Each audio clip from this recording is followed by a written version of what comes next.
These dense monsters broke through human defenses and marched toward the prosperous metropolis. Their entire bodies were grayish-white, with strange spines on their heads. They not only reproduced extremely quickly, but also had extremely tenacious vitality. Scientists named them white spine beasts. No one knew where they came from. All anyone knew was that white spine beasts would hunt humans frantically. In just 2 short years, fewer than 500,000 humans remained on Earth. After unremitting efforts, physicists built a time machine to travel to the past, to save the current crisis. The time came to 2022. At the World Cup Stadium, a mysterious cloud of light appeared out of nowhere, bursting with powerful energy. In front of thousands of spectators, a group of young warriors from the future emerged one after another from the light cloud. As soon as the warriors appeared, they quickly assumed a defensive posture to await their captain. Using technology far beyond that era, they took control of the stadium's broadcast system. The captain raised his hands flat to signal no hostility, then stepped in front of the camera and stated their purpose to thousands of viewers, saying they were people from 30 years in the future, that they were trapped in a war in the future, and were completely powerless to fight back. Soon, all humans in the future would disappear from Earth, for their enemy wasn't human. Mysterious alien creatures had appeared on Earth. The descendants from 30 years later crossed the long river of time to seek help from their ancestors. Once the news was confirmed, countries around the world immediately put aside their grievances, cooperated sincerely to support the future. Countless time jump devices were built. Countless warriors who met the time travel requirements were successively sent to the future. However, the extremely high mortality rate soon depleted the military's manpower, so governments around the world turned their attention to civilians, but the casualty rate among civilians was as high as 90%. Countless families lost their loved ones. People's anti-war sentiment grew stronger by the day. Everyone thought they shouldn't have to pay for a disaster 30 years from now. Extremists even staged riots and protests around the world. It was at this moment, Danny, who was teaching students, received a conscription order. The conscription order was mandatory. If one person fled, the entire family would suffer the consequences. Filled with anxiety, Danny came to the conscription hall and prayed silently, hoping he wouldn't meet the time travel requirements. The future warriors understood this too, so while preparing him for the tests,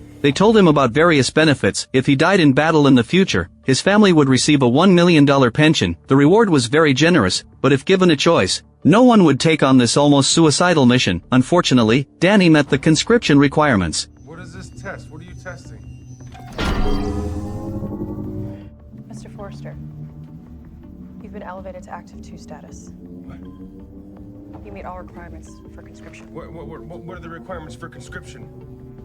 A pulse? The future warriors found Danny's death certificate in the future database. He would die in 7 years. As for the cause of death, the future warriors said they couldn't disclose it. Danny found it unbelievable. He didn't think he would die in 7 years, nor did he want to join the support mission. But the future warriors didn't give him a choice, and pressed the start button directly. Severe pain immediately shot through his arm. Danny couldn't move and could only endure it. Fortunately, the pain came and went quickly. Danny pulled his arm out of the machine, only to find it was a forearm guard. This was the time-space transmission locator. They would send him to the future, after the 7-day support mission. No matter where he was, as long as he still had vital signs, he could return instantly. The forearm guard couldn't be removed by himself and had a built-in global positioning system. The future warriors warned him not to try to escape or damage the forearm guard, otherwise, not only would he face imprisonment, his spouse or children would also be forcibly conscripted to take his place on the battlefield. Official enlistment was in 24 hours. Danny hurried to find his wife to say goodbye, but his wife persuaded him to run away with the whole family. Danny also didn't want to go to war, but the forearm guard on his arm was a problem. For the time being,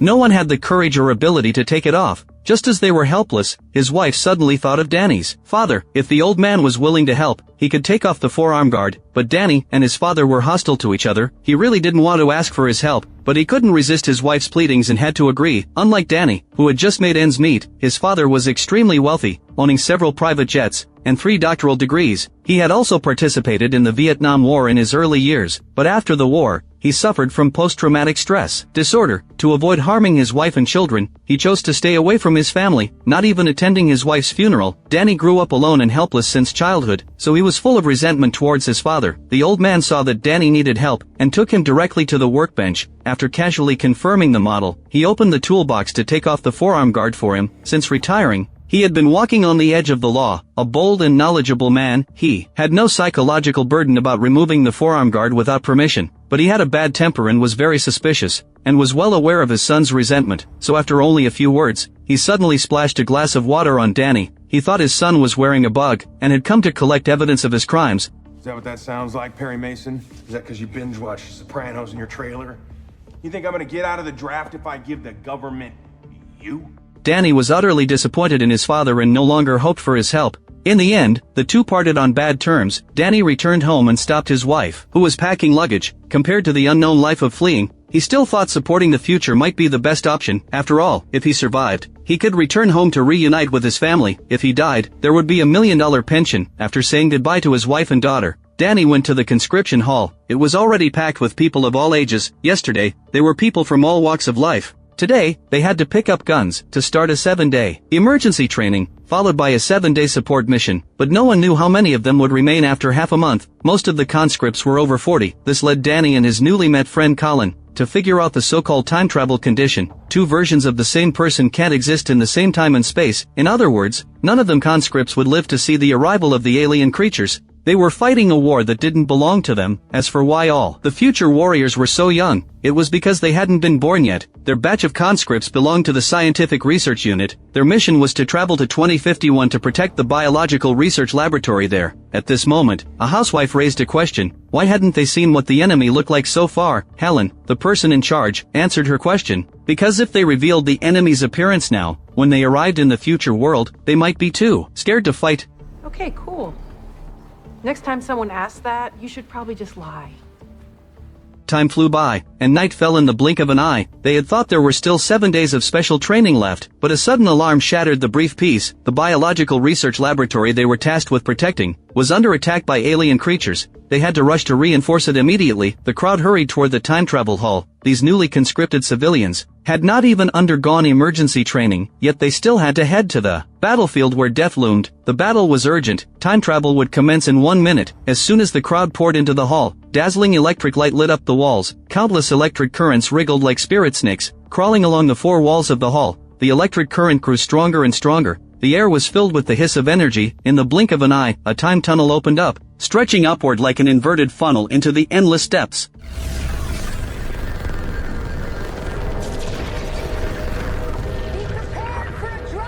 The future warriors warned everyone to bend their knees and squat down, to brace for the upcoming impact. They would fall from a height of 1.5 to 3 meters. As the countdown ended, the warriors in the front row were the first to be sucked into the air, turning into streaks of light that vanished into the time tunnel in an instant. More and more streaks of light lit up one after another, like gorgeous fireworks. Danny only felt his body go light before floating up into the sky, following in the footsteps of the front row. Lieutenant, something's wrong with the output coordinates.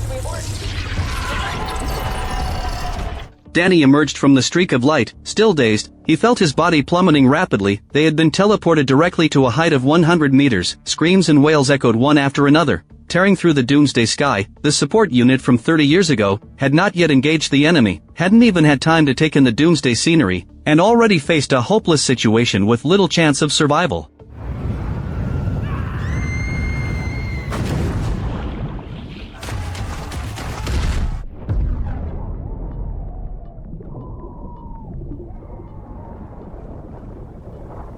Soon, Danny struggled to climb out of the pool. After this ordeal, very few members of the entire support unit could stand up unharmed. But the real terror had just begun. The once steel jungle was now reduced to broken walls and debris. The roars of white spine beasts echoed one after another, resounding over the silent city, and the biological research laboratory they were to protect was several blocks away. The housewife picked up a pair of binoculars, and happened to see the previous support unit being frantically torn apart by white spine beasts, with a shocking 100% mortality rate. Just then, the commander of this era contacted them. She found out that Danny had served in Iraq, and had even led troops, so she appointed him captain of this fragmented unit. The city they were in had been occupied. Headquarters was preparing to carpet bomb it, but before that, she ordered Danny to lead his team to rescue the research team in the laboratory. In this doomsday ruins, the roars of white spine beasts continued uninterrupted. What was usually a short distance of a few blocks, was now a terrifying journey every step of the way. The corpses on the streets made everyone's hair stand on end. Fortunately, the journey was fraught with dangers, but they made it through. They soon arrived at the laboratory. Unfortunately, the signs of battle here were even more severe. They patrolled the laboratory, and found the people they were supposed to rescue, but it was too late. All of them were dead, wrapped in cocoons and hanging from the ceiling.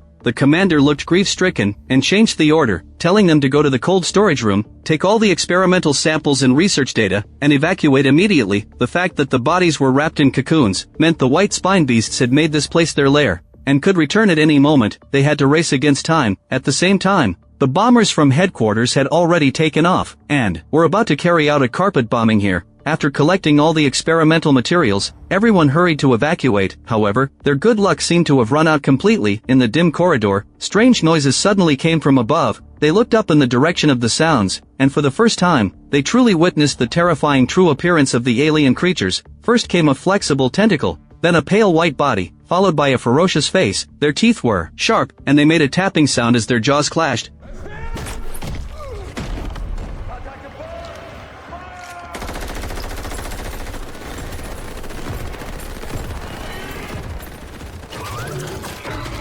The white spine beasts had thick, tough skin. Even after a round of concentrated gunfire, the group couldn't take it down. What's more, the sound of gunfire attracted more white spine beasts. They ignored the complex terrain, charging toward the group at an astonishing speed. A few warriors who couldn't dodge in time fell dead on the spot in just one encounter. The group fought while retreating, but how could they outrun the white spine beasts? Fortunately, as the distance closed, the bullets finally began to work. Danny fired fiercely while protecting everyone's retreat, but just as they were about to escape to safety, an accident happened.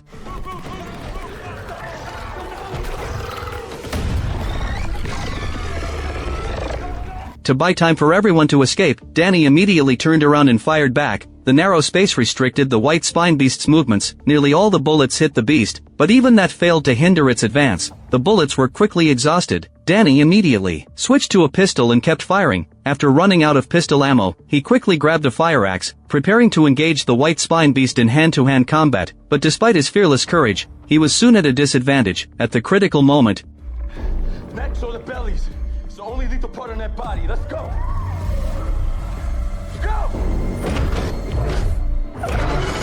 among all the conscripted personnel, Dick was the only one who volunteered to participate, and this was his third time supporting the future, simply because he had a terminal illness and didn't want to die in bed in obscurity. At the same time, the supporting ground troops and bombers in the air were also advancing rapidly toward the city. Everyone retreated desperately, but the open terrain was more favorable for the white spine beasts to fight. Team members fell behind from time to time, but no one dared to stop. Following the commander's orders, they rushed into the red smoke area. This was the safe zone marked by the bombers. After exiting the smoke, they saw the rescue team coming to meet them.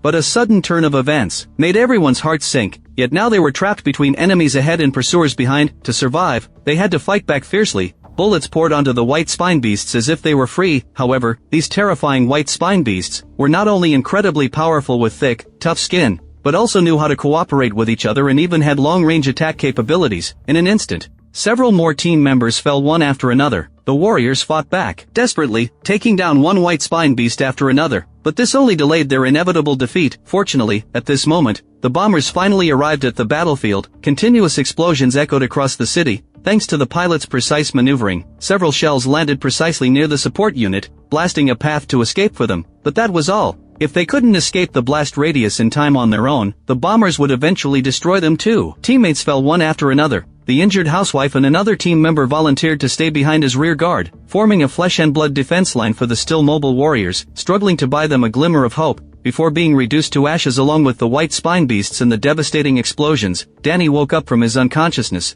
Only one day had passed. At this moment, they were in a simple military camp. The entire time travel unit, including him, only 3 people had arrived here. The battle could be described as extremely brutal, but before they could catch up, orderlies assigned them new tasks respectively. The commander met with Danny in person, but before they could talk much, Danny was shocked to discover that the commander in front of him was his own daughter. But strangely enough, his daughter was very distant towards him, adopting a strictly businesslike attitude. Danny felt dejected, unable to figure out why his once affectionate little girl had become like this, but he forced himself to cheer up and carry out the order. It turned out the commander had developed a toxin that could kill white spine beasts, but the toxin had little effect on females, and their current mission was to capture a female for research. During the journey, Danny saw a large number of white spine beasts. The commander told him these terrifying creatures first appeared in northern Russia, and then occupied the entire Earth in just 3 years. But no one knew exactly where they came from. Smoke filled the area ahead. This was the previous unit releasing a large amount of anesthetic. Several special forces warriors sneaked into the lair without fearing death, hoping to capture the female, but they underestimated the female's recovery ability.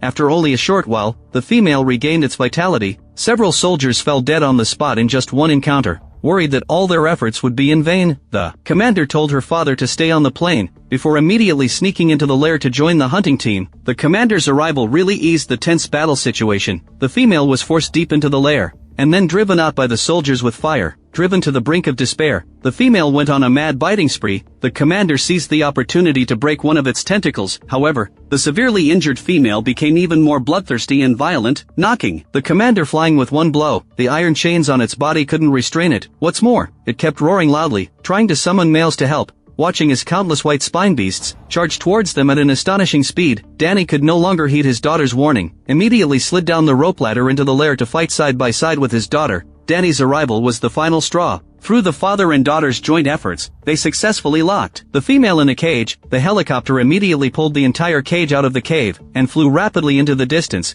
Countless white spine beasts spread their wings and tried to intercept, but ultimately fell just short of success. But their attacks still destroyed the only remaining plane, forcing Danny and his daughter to flee in a Humvee. After this battle, the father-daughter relationship eased somewhat. The commander finally poured out her heart to her father. It turned out that in 2 years, Danny would abandon his wife and daughter, and in 7 years, he would die in a car accident. The last time the commander saw him was in the hospital bed. She really couldn't understand. They had obviously been living well, so why was her father always dissatisfied, insisting on pursuing the so-called success, ultimately ending up separated from his family with nothing left? Danny felt dejected. Could he really be such a terrible person? After some time, they returned by helicopter to the survivors' final base, a massive offshore fortress. All the facilities inside were built for the war, including the most crucial time-space jump device. The female white spine beast had been imprisoned in the laboratory, secured by several thick iron chains. Now they just needed to extract its bodily fluids and develop a deadly toxin to turn the tide of the war. But the toxin formulation was highly random. With luck, it might work on the first try. If not, it might not succeed even until the offshore fortress was destroyed. The commander devoted herself to research day and night,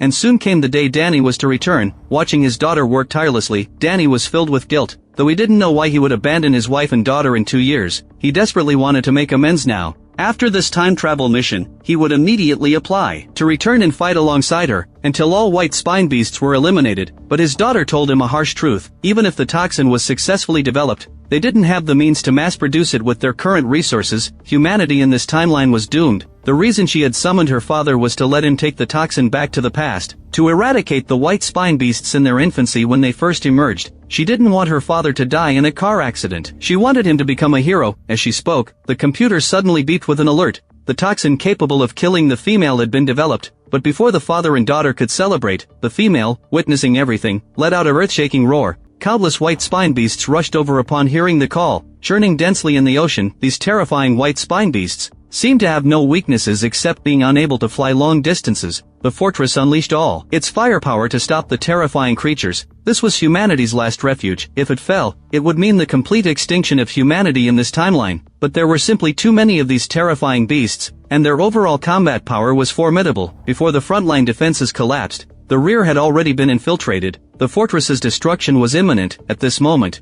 only 8 minutes remained until Danny's return. The only mission of all survivors in the base now was to ensure the time-space device wasn't destroyed, and that Danny wasn't killed by the white spine beasts. The commander led her father to the tarmac, where a plane was already prepared for him. As long as he boarded the plane, he could easily survive the final minutes. Amid the female's constant roars, several white spine beasts that had broken through the defenses quickly rushed into the laboratory and approached the female, biting through its chains in a few moves. As soon as the female was free, it rushed out of the cage in anger, sniffing out the father and daughter's scent in the air, determined to make them pay. Its previously broken body mat fully healed in an instant. With a roar, several white spine beasts that had received orders rushed toward the father and daughter. The tarmac was nearby, but what should have been a short few-minute journey now felt like an insurmountable chasm. They hid between narrow workshops, trying to sneak past, but the white spine beast's sense of smell was as powerful as their combat ability, quickly surrounding them. Only 5 minutes remained until the time travel countdown ended. The father and daughter had nowhere to run, so they decided to take down the immediate white spine beasts first. The two took the initiative to attack, using the narrow space to inflict heavy damage on the beasts, then blew up gas pipelines, using fire attacks to burn them to ashes. At this point, any means of attack were irrelevant. If anything, they were willing to sacrifice everything to ensure Danny's safe return. The father and daughter fought while retreating, finally reaching the tarmac. Just as they were about to board the plane, the female caught up and knocked the commander off the platform. Danny didn't flee alone as planned. He jumped down to take his daughter with him. But in that moment of delay, the tarmac had already been occupied by white spine beasts. The helicopter was forced to take off and head for the second tarmac. The father and daughter could only support each other and slowly make their way there.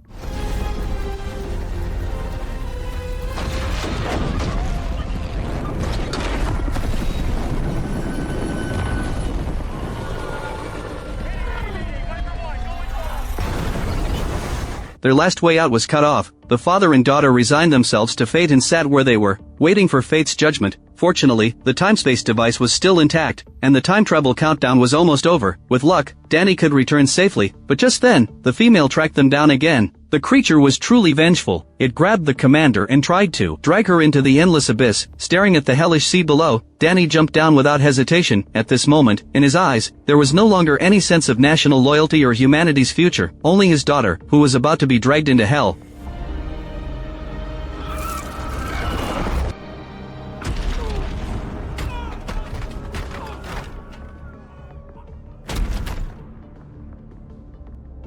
Very few people returned successfully, and except for a handful of lucky ones, most were disabled. Danny clung tightly to the toxin, and then fell into a coma. This was not only humanity's future, but also his daughter's entrustment. After waking up, he begged the captain to send him back to the future. He wanted to go back to save his daughter, but once the time-space device was shut down, no one could travel through time anymore, including them. Future warriors stranded in this era. Colin survived successfully, but he felt deep guilt. He had been assigned to another mission, but he had hidden until the countdown ended. Among the countless people filled with worry and anticipation, Danny saw his wife coming to greet him. The family was reunited, but he couldn't feel happy at all, for he knew that if he couldn't prevent the white spine beasts from appearing, they would have to endure this terrible disaster again, and his daughter might die once more. He wanted to stop the white spine beasts from appearing. Later scientists' research revealed the white spine beasts first appeared in northern Russia in the late summer of 2048, but there were no signs of a spaceship landing there, and satellites had not captured any abnormalities, so much so that, even if they wanted to deploy troops in advance, they didn't know where to start. Just then, Danny's wife discovered the key to the problem. The white spine beasts launched their first attack in 2048, but that didn't mean they arrived on Earth that year. Her words woke Danny up.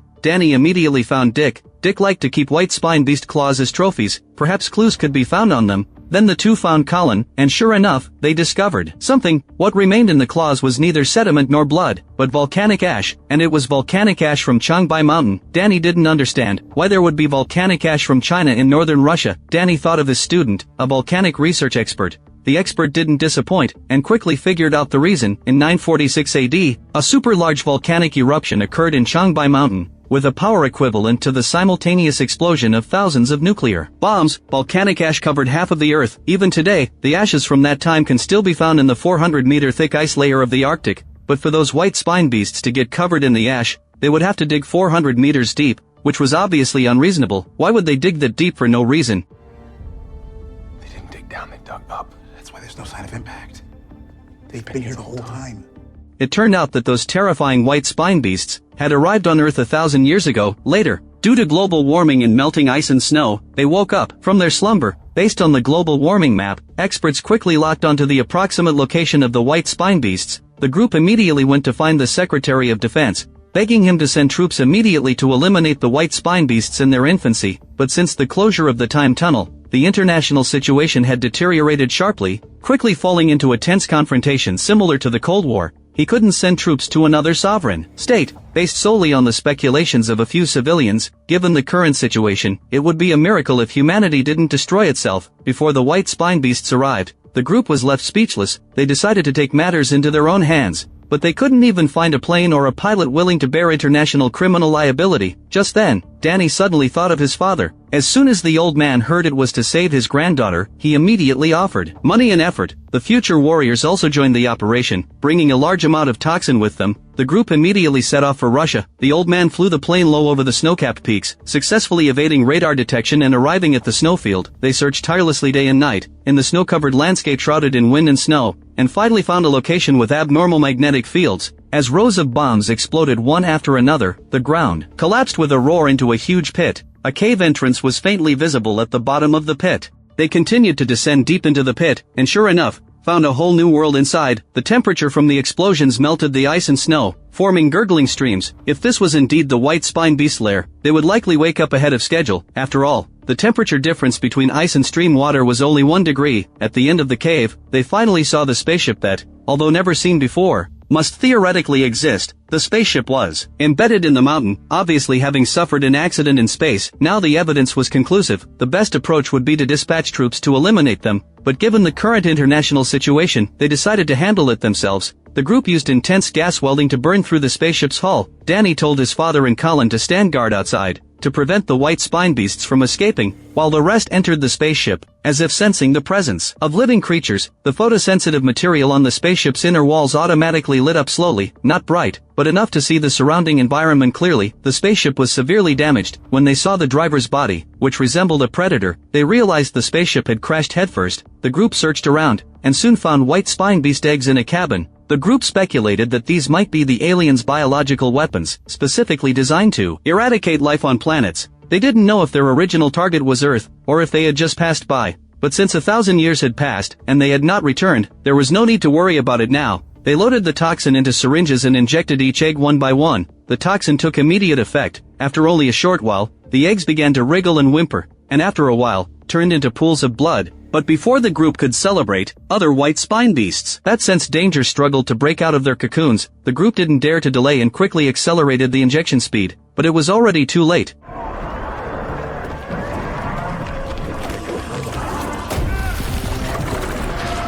White spine beasts broke out of their cocoons one after another. These terrifying creatures, having slept for 1,000 years, could still maintain their peak combat power. Charlie James, we got white spikes on the move! I got the entrance covered.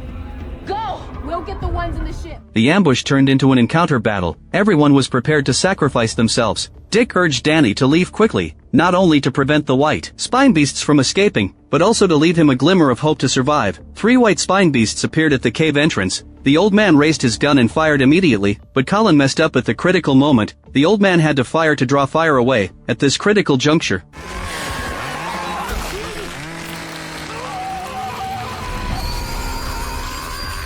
the two each took down one, but still let the main female escape. When Danny came out, all he saw was a mess everywhere. At the same time, the battle inside the spaceship became increasingly intense. The incubation chamber they had just found was only one of many rooms. As time passed, more and more white spine beasts broke out of their cocoons. It was impossible to escape unscathed, let alone prevent the white spine beasts from escaping. The greatest contribution to humanity at this moment was to destroy this place. Dick suddenly pulled out the remote control and pressed the detonation button without hesitation. In an instant, flames soared into the sky. A violent explosion echoed across the entire snowfield. The spaceship, along with all the threats inside, turned to ashes in the white snow. Danny had no time to grieve and quickly followed the traces to find his father. Colin had lost his ability to fight. The two had to find the female white spine beast quickly, otherwise, with its powerful reproductive capacity, it wouldn't be long before they made a comeback and covered the entire Earth again in the ice and snow. The female white spine beast sensed the pursuers and pounced without hesitation. It approached the figure like lightning, tearing it apart with overwhelming force, only to find that it was just a trap.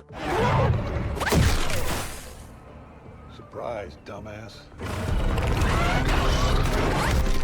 Bullet after bullet hit its body continuously, but failed to inflict serious damage. Instead, it aroused its ferocity even more, pouncing on the old man quickly, determined to tear him to pieces, but was stopped by Danny just in time. The father and son took turns shooting, leaving the white spine beast powerless to fight back. In the end, the white spine beast fled into the thick fog and disappeared. But at this moment, Danny was no longer worried about it escaping. He knew the creature was extremely vengeful, and would never let them go until they were dead. Sure enough, after a short while, it rushed out of the wind and snow. The father and son were caught off guard and lost their powerful weapons. Danny was stabbed in the thigh by its stinger and fell to the ground instantly. On the verge of death, he quickly pulled out the stinger and stabbed it into the white spine beast's eye. The old man seized the opportunity and chopped off its other eye. Blinded, the white spine beast became even more manic, firing its stingers randomly. It seemed to be at the end of its tether, but Danny didn't dare to let his guard down. When supporting the future, he had personally seen the female in the laboratory recover completely in just a few days without any supplies. He injected the toxin into the female's forelimb. The female immediately felt severe pain. Its limb began to dissolve rapidly, but before Danny could celebrate, the female opened its mouth without hesitation and bit off its own forelimb.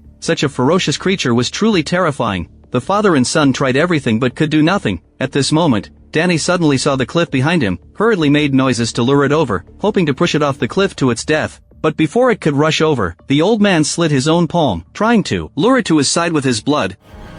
Sorry, son. No, Dad. Sorry for everything.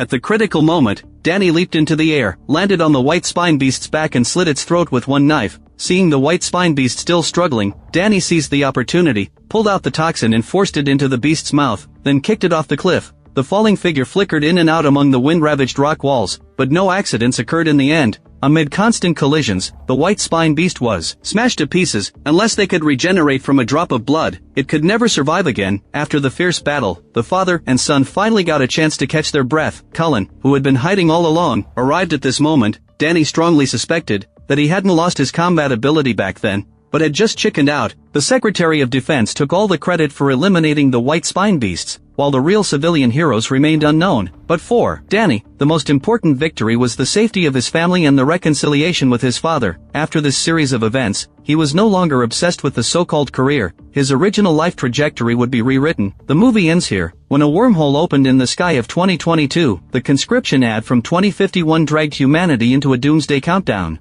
The Tomorrow War kicks off with the most straightforward sci-fi setting. Humanity in the future is on the brink of extinction, and can only conscript people destined to die young from the past to make up for casualties. Former Special Forces soldier Danny is accidentally selected, reunites with his adult daughter on the future battlefield, then returns to the past with monster toxin to trace the source and eliminate the enemy. This plot line of going to the future to gain experience, and returning to the past to eradicate the root cause, is very much like a Hollywood screenwriter's emergency plan, simplifying time travel into a conveyor belt for monster fighting missions. The most solid part of the movie is Hollywood's mature industrial special effects system. The design of the alien creature White Spine Beast is a highlight. A body covered with bone plates, a mouthpart that spits strong acid, the sense of oppression when charging in groups, amplified by close-up shots and sound effects, ambush scenes in narrow spaces, can even glimpse echoes of Alien, close-ups of the helicopter's propellers during the crash, the eerie outline of the alien spaceship under the ice field, and the bloody scenes of the toxin blowing up the monster's body, constitute the core exciting points of the movie. Even though the monster's combat power fluctuates, sometimes flipping armored vehicles, sometimes failing to catch up with civilians, the visual spectacle still lives up to the standard of a popcorn blockbuster. Unfortunately, the brilliance of the special effects can't conceal the shallowness of the narrative. The movie takes family warmth as the core anchor, but falls into Hollywood cliches. Danny's reconciliation with his daughter is catalyzed by life and death trials. His conflict with his father is resolved through joint resistance against the enemy. The lines about saving the world for family are as straightforward as an instruction manual. At the same time, logical loopholes have become a focus of controversy. Humans in the future master time-space technology, yet let untrained civilians parachute directly into certain death. After Danny brings back the deadly toxin, the government ignores it due to riots, forcing the protagonist's private team to venture into the ice field. More ironically, the mystery of the monster's origin that scientists have not solved for decades is easily solved by a reminder from the protagonist's wife. This setting of conflict for the sake of conflict reduces the sci-fi core of time travel to a mere ornament. If measured by entertainment value, The Tomorrow War is certainly qualified. With impressive special effects and a tight rhythm, it is suitable for letting go of rational thinking and enjoying sensory stimulation. But it is more like a mirror reflecting the creative dilemma of Hollywood sci-fi movies, when elements such as time travel and alien invasion are repeatedly used. Only by delving into logical consistency and emotional resonance can we break out of the cycle of stacking special effects and cliched sensationalism. Just like the closed-loop ending conceived by fans, if Danny's rescue operation precisely triggers the butterfly effect that awakens the monsters, this movie might leave a little more memorable coldness. Today's commentary ends here. Thank you all for watching. Friends who like it, please subscribe to our channel. See you next time.